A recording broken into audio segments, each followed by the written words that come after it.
bang with the camera, boy. That camera, that boy bang. The East is the East. It's been a place where a lot of other niggas came for a better life. When I call home from the joint, what's up with the East? Nothing, the same. Only reason being because them niggas in the East that's been there, they don't look at it no different because they've been living that life. So, I mean, I'm from Michigan. From Downman on back. You know, I've been all through the fucking East. It's Sam Mack, Slash, Sidewinder, East Side, the East Side vet. That's how they go. Home. Once again, here to stay this time though. Once again, I'm home, baby. Here for good.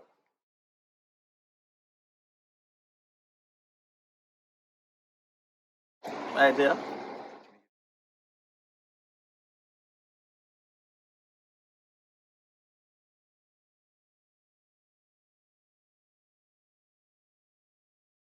Oh man, it was good, it was bad, it was everything. You know, it was good growing up, but they had a lot of wild stuff that we went through coming up in the East. Way back then representing the East to what it is today. How it is today, it's like just gradually grew all the way into that. Now it's just wide open, hands down, just straight wild. You just had your moments back then, wild, but there was always something going on for those that know, the niggas that was in the streets out there. You know, always was like something to prove. I mean, but it's just the average hood shit, you know. Right. Whatever happened in your hood, it was happening in that hood. Now, where is the East? Like, is that well, the Callio, Magnolia, and all that's that? No, that's completely opposite. That's just where it's at, east of New Orleans. East of the New Orleans. East side of New Orleans. Okay.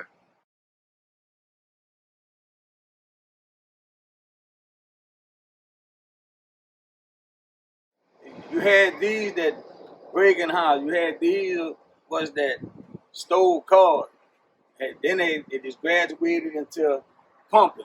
These were selling this and that. I mean, just like all of us, it's all partners. Somebody might be doing this and you might be doing that. Got some of them just hands going both ways. I'm doing this and that. Until the hustling part just came in with straight selling drugs. They've been there at different sections of these. Oh, it always had these sections in the East that were just drug zones. Then they had the good section, you know. But I mean, it was always there for everything to do. If you're dealing with crime, it was there. That's been there. Don't let nobody fool you like it just started. That shit been there.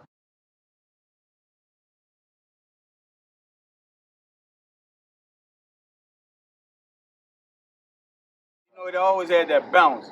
The bounce. We was young, we was high on that bounce, but they had the gangster shit. But I mean, that bounce just kept you going. That was just the flavor, you know. You fucking with the club or whatnot.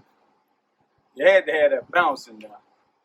You know, but I mean, they had straight, you know, the niggas that done the little straight gangster shit. But you know, that bounce always was there.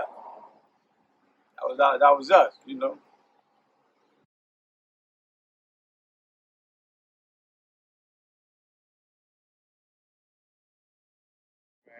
But shit, I done 13 on a life sentence. I gave it back. 13 flat, no rat. That's how they go. I done mine the right way. On the streets and in the journey. Both sides. Done mine the way it's supposed to. I gave that bitch back.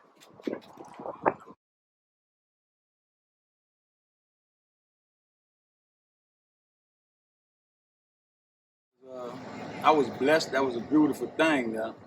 You know, gave that L. Get that bitch back. You know, I got 13. It was a struggle, a fight, but I mean, anything worth anything gonna be a fight. It wasn't easy.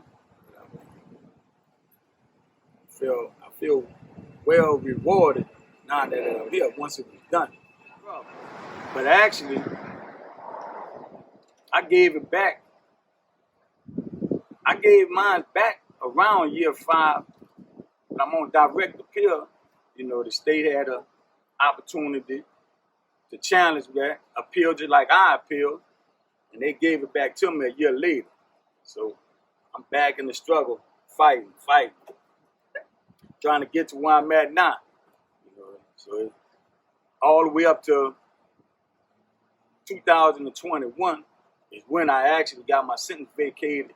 I was under one of those last Jim Crow laws that's here in Louisiana, 10-2 non-unanimous jury verdict.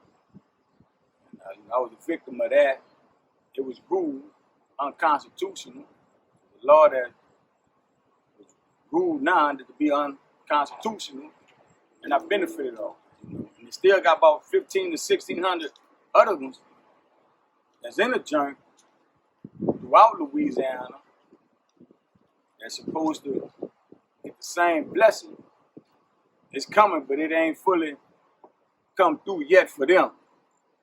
I'm one of the first 22 that had their convictions overturned because of this reason, you know. But What was the law again? But Mike could help somebody who needed to read that and look that up. It's the 10-2 non-unanimous jury verdict. Whether you 10-2, 11-1, it's a non-unanimous jury verdict. Whereas they had 48 other states that if you're on a felony charge, to get convicted of a felony charge, you were supposed to have all 12 jurors agree to that. And 48 other states, the only 2 states wasn't doing that was Louisiana and Oregon. That came into play for us, and I benefited off it, and a few others. But they have a lot more coming that's been violated, the same law. I'm just living proof of it right now, you know? So what's that feeling when you find out you're getting out? Oh, man, it's surreal.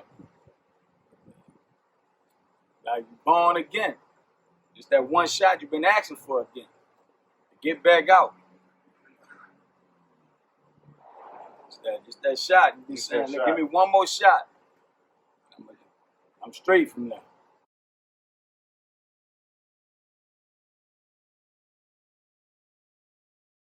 Any story that you may have heard, a ghost story that may have dreamed of or you heard a rumor about in Angola, it happened. It happened. I'm talking about for the violence, the rape, and then a rape don't necessarily be just the bogart, it be finessing. So they basically just get talked out that shit. It don't be a lot of, like you said. The side, they get finessed out. That's right. They get talked out. Unless they full of that Jesus. They full of that Jesus. Their body can't function.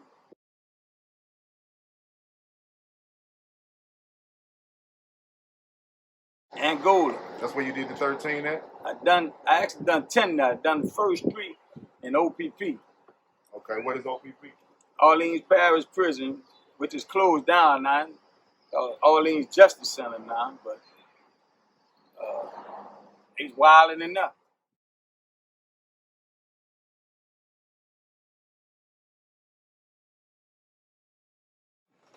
I really thought we just gonna get it in. I'm thinking like non-stop getting it in. And then, now the humiliation of it. See, when I had to go out in the field, I had this broad named Becky. She ran the line in the main prison, the field line. Bring you out, working that field. I'm in them boots, first day out. We following this lady. We following his white boy on the horse. Only thing I could think of that day, my first day, I said, ain't no way. I said, they should have put me in front of fire squad. Cause this is like slavery at its best.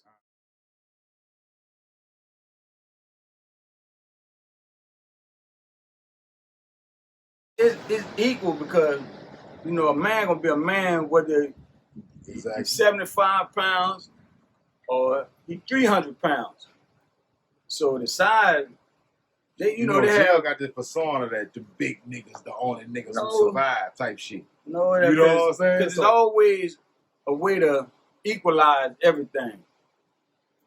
Because sometimes that little nigga, he got a complex. So his heart big as the world. They might have some big niggas that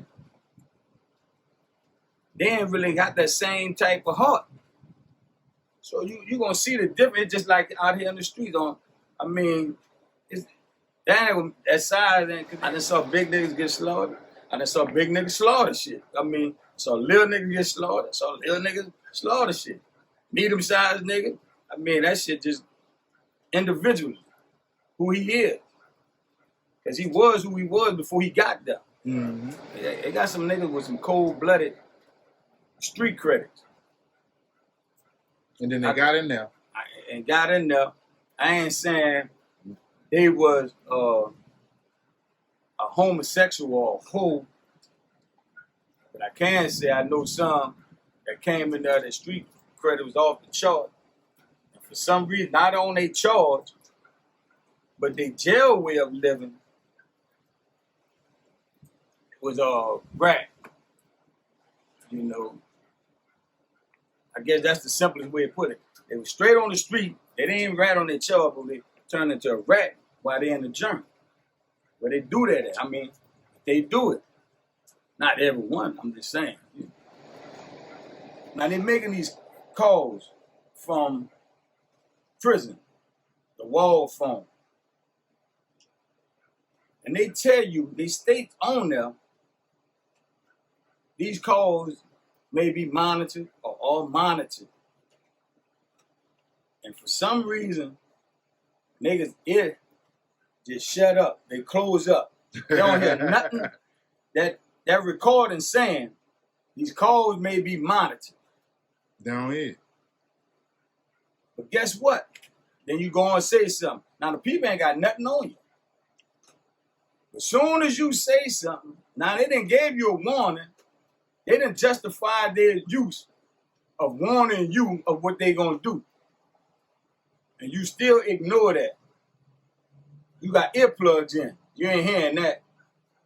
You just hearing that person on the other line. And you go and expose yourself. Now they don't have nothing on you, but they just got a lead on you. And now you done gave them something to fight you with. You literally say, here, take this gun. Now you can fight me. But you don't say nothing. You just got to find another avenue. Whether it's a cell phone. I mean, you got to find another avenue because they warning you. These calls may be mine.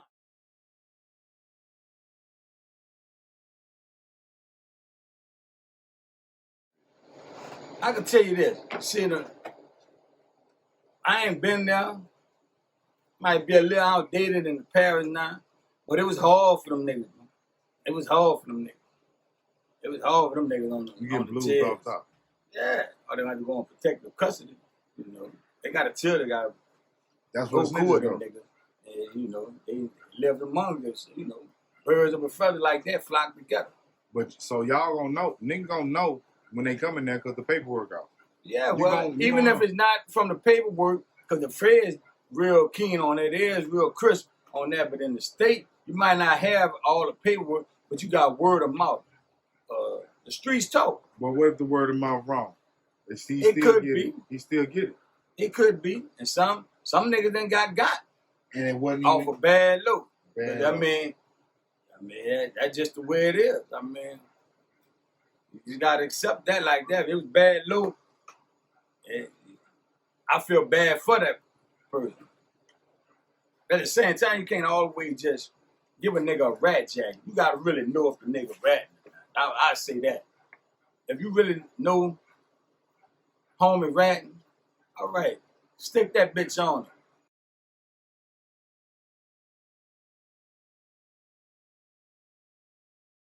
A hookup is whatever you hook up that is real tasty. You know, they got all kind of hookups. But you know, Angola got all kind of restaurants. They don't have too many just hookups. So Angola got a restaurants in it? Man, you got all kind of chicken shacks. You got Taco Bells. In the prison. Yeah. Oh, they're gonna make it nice for you. Because you're gonna be there a while. They're gonna make it nice for you. They got city in a little bit. Yeah, you have your Spanish dudes. You got the Vatos. The Vatos got their little restaurant in there where they sell their food. We have a West Yard. They have a place. You can buy anything from a sandwich, chicken shack, chicken and fries, pizza. East Yard got the reentry program. They do the same thing. These restaurants. Yeah. In prison. Yeah, they our restaurants, you know, that's in there. It's equivalent to the restaurants out here. Might not be the same franchise and nothing like that. Taste. Yeah, they do that shit. Yeah, because I mean, it's psychology. The baked chicken and something. You put the salad with the baked chicken. They got all that, man. Oh, they're gonna make you comfortable in there. They want you to stay there. They want you to stay. It's a business. It's a business. They want you to stay there, bro. I'm speaking of Angola. Because niggas trying to come home. You got more niggas coming home than ever. Yeah. You got niggas that been there 50, 60 years, so they ain't never saw these many niggas go home at one time. Because once you in Angola, you in that bitch, right? Yeah, you in there. That's what they say. That's what they say. But of nowadays, it's really changing. You got to go in there with that on your mind that I'm not staying there. Did you do like any kind of research, reading books on your case, anything like that? Or somebody had to break it to you? Oh, no. I went so far as I became an inmate counsel, meaning an inmate lawyer. And real shit. The state, they was you paying me. The law while you was in that bitch, or you had that before? Right. Shout out to Robert Jones, a.k.a. Nut, out of Desire. He pulled me in. He pulled me in on that run. Told me what I need. He home. He one of the few that got blessed because he got exonerated. He got blessed with a couple mil. What's up? Ooh. He got exonerated, but he the one that pulled me in. So what did you get exonerated? What charge that was it? Oh, Nut had murder, rape, something other, but it was bad. Yeah, it's good to see. He done 23 summers. He done 23 summers, and they finally found out that he ain't do it. Right. He had braided material. For those that know, he had braided material that got him out. That's how that go. And they got blessed. And he helping. He still helping, just like I'm trying to reach back to dudes back there to help them out. Shout out to Teddy. I'm trying to get in touch with Teddy. Teddy out of BR, out of Scotland. Cedric Edwards. Nickname Teddy. He was a stand-up nigga. He really was doing what we all thought was right. Because he could have been home before me. He ain't home yet, but he was a victim of this unconstitutional law as well. And I just hope he get his day. And I know he will, because he deserves it. But he stood tall for the dudes in Angola and say, I'm not taking them, I'm not selling them out. That's what he did. But it backfired. But you got to understand, when you got a landmark case, but your case is the one that's about to free all these dudes. They take a personal vendetta against you. Okay. So they got niggas on this code, they made an error on that bitch. So everybody who got charged with that shit could get free. Right. So them bitches, and it's all behind your case. They scrambling that shit. Right. So they don't want you to get. They don't want you to. They're gonna let dudes out, but you, it's like they're gonna hold you to a different standard and keep you backed up because you the cause of this. Huh? That shit crazy.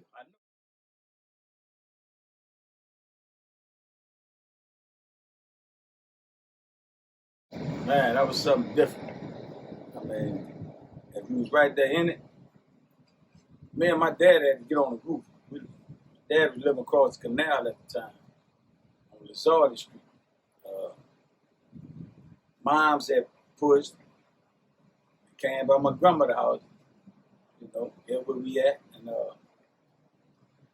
Pops, he didn't want to go, you know, he saw it a million times before, so he's saying nothing gonna happen. But I saw it was coming, how the news was. It was announcing I should evacuate, but I knew he was being stubborn. I ain't tripping, you know, it's all good. I'm mad at nothing, but I stayed because of him. Just like I said, I went and got us some my partner, Lester. He had a boat. He had them pushed out, him and his people. I went and got the life jackets off his boat, brought them back in. I got prepared. Come on. I got prepared. Like, morning came. This before it hit? It's before it hit. All right. It's the night before. Okay. I even got a little lunchbox. Sardines, water, my pole medication. Put that in there. 4 something in the morning, coming through. They said, no, we on the roof. And, so actually on the roof of one of the houses. Oh yeah. One of the water was 11 videos feet at the time. that was showed across the globe. You was one of them people. Right, right.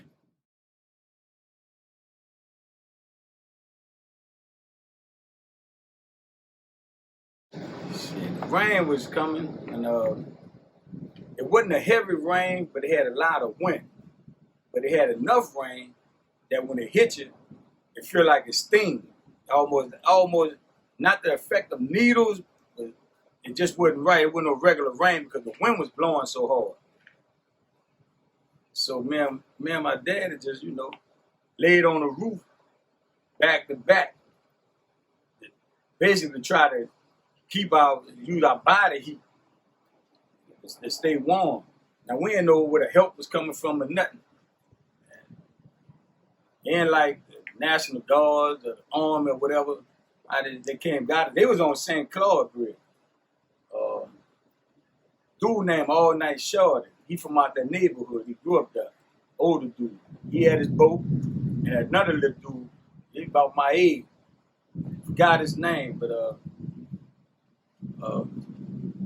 they had their own personal boats going picking up people out the neighborhood. We benefited off it because our neighbors was cool with All Night Shorty. So he was coming to get them, and that's when they saw us. And that's how we got on the boat, got brought to the Claiborne Bridge. Before they brought us to the St. Claude Bridge by the military. When you say us, that was your whole family? Or? No, just me and Pops. God bless the dead.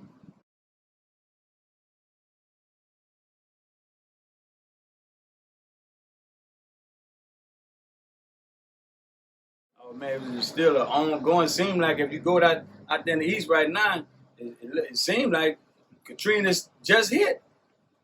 They ain't never really shake the east back yet. So we need to speak out to these mayors or whatever going on, man. What y'all doing?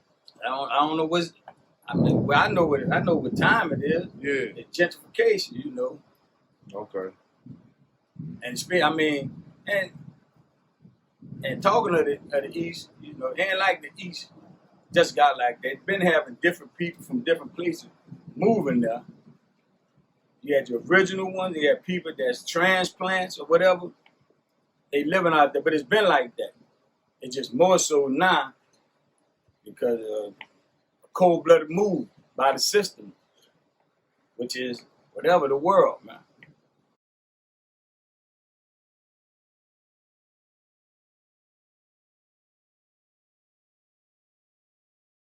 Me and a real nigga. Me and after 17, but he went to school, high school with me out there at Reed and Miss you. And man, a few of his partners I was cool with. He real nigga, cause you know, if he can afford you a break, he can open that door for you. That's what he gonna do. That's the type of nigga he is. He a real one, bro. Y'all stay in contact to this day? Yeah. I always hit him up on Messenger. Rest in peace to his homie, my partner Dejan, who just recently passed. Actually, Dejan was like, they want to come down here and holler at me. But, you know, it never happened due to my situation or, you know, everyday living. But it's all good. I know it's all love. And Jeff, his homie Jeff, he out there in Arkansas on a life bed right now. Ralph, a.k.a. Ralph. That's how that go. And look, speaking on that east shit, what I got my main man, short fella, where I get my apparel from. Look up shortfella.com on Instagram. But for my nephew, OBG Bang Bang, I might have to get y'all three plugged in, do this song together. Short fella, OBG Bang Bang, and Kell 1000. That's how that go. We're gonna put this together, bro. I'm gonna put it together, I'm gonna make it happen. It's some raw shit. I'll be honest with you, dog. Right?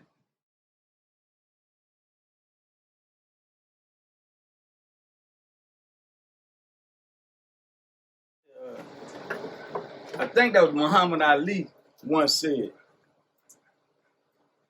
a man with the same thought at the age of 20 as he is at 50 is a damn fool.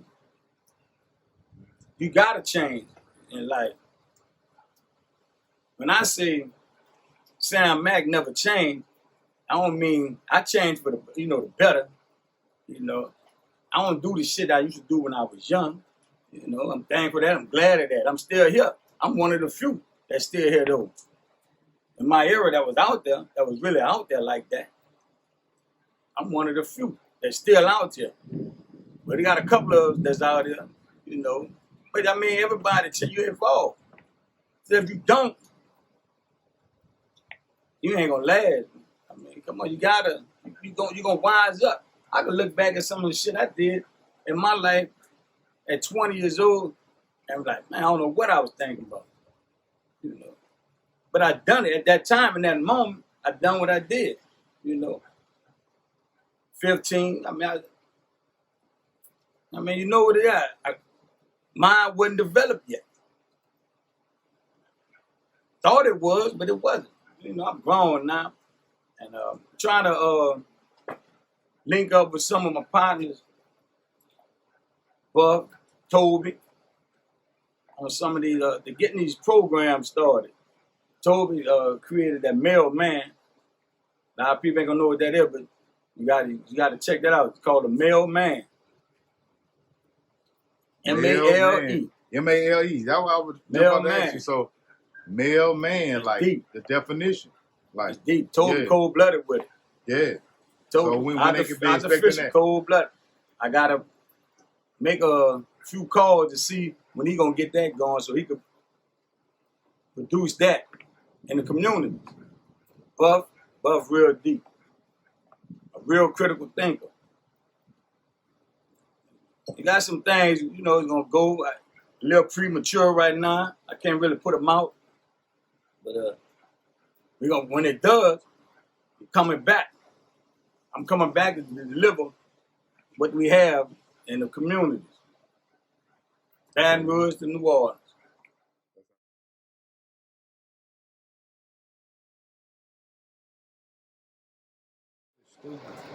I can tell them they don't want to go to prison because that is not life. You will look at life totally different if you was to go there. You get a flash of that, not knowing when your return date is, to come back, because they could give you a one-way ticket. If it ain't a one-way ticket, it's damn near one way because it'll be a practical life. The number's tall enough that you can't really get back and enjoy life at a young age. I just say, just think twice on everything you do. Before anything you do, think twice. Do you really want to do this? Don't look at it one way. Meaning, always look at it from another perspective. You say, I'm about to do this, and don't just think that it's going to just go like that, because things always change. Look at what might happen if something go wrong. And if you do it like that, you might second guess yourself about actually doing anything that'll put you in a place of no return. All you gotta do is think twice about it. You might not do that. Every time you got something in your mind that you know is wrong or wild out, you might not say it's wrong, you just wild out, just think twice about it. Have it glorifying this crazy ass street shit. You know? And that's not where it's really at. Because once you get up that road, I mean, you see you're on your own. Bro. Tell them about it. You're on your own. It's a different game. I mean, a lot of times niggas move off emotions on everyday living out here in the hood. That's just how it is. That's facts. That ain't the way it's supposed to go. That's just the way it is. I mean, you will see it, you look at it differently though, once you get on the other side of that fence when you can't go. And they keep beating on that rack every 3 times a day of roll call. That shit ain't nothing. That shit for the birds. I'm telling you. You gotta enjoy life. Damn. I understand. I get it. I know this street shit ain't gonna change. I'm just saying, if there's some kind of way you can think and process this shit ahead of the game, ahead of your time, before somebody else, don't go that route. Because, I mean, you're going to get up there and be fighting for dear life to get back. And if you ain't built like that, you're going to lay down. You're going to give up. You're going to throw your paperwork away. If you're not built like that, I'm telling you, that shit real. It's the real deal. See, another thing, every day when you wake up, you going to do this and that. And this going for the youth and everybody out there, older ones. Don't let a nigga think for you. And what I mean by that, don't let a nigga think for you. See, when you come out your door, you walking, you plan on going to the store. You're going to buy something from the store, come back, or whatnot. Now, they got somebody else there in a different world on some negative shit. They done came and disturbed your peace of what you going to do with your route that you've already gone. So you know what they do? Whatever they might bring up or done that might offend you mentally, and you're going to react to it, whether it's pulling out or fighting, that means you done let that person, think for you. You can't let that person think for you. Think for yourself. And that sums it up if you can understand what I mean by when I say don't let a person think for you. Because you was focused on going this way, doing this and that. Now this dude that got you out your character, the motion built, you done shot him, you done stabbed him, or you done punched him, or you done caused a little beef. Now that person done thought for you. Because your mind would know what, I know you said I was minding my business. Yeah, but don't let them think for you. Don't let them change your thought pattern of what you was doing if it was just doing the right thing.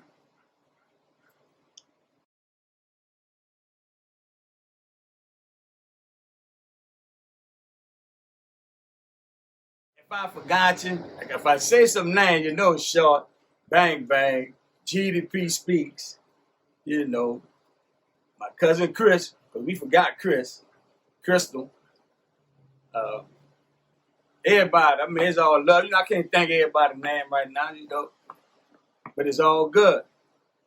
This is just the first of many that's to come.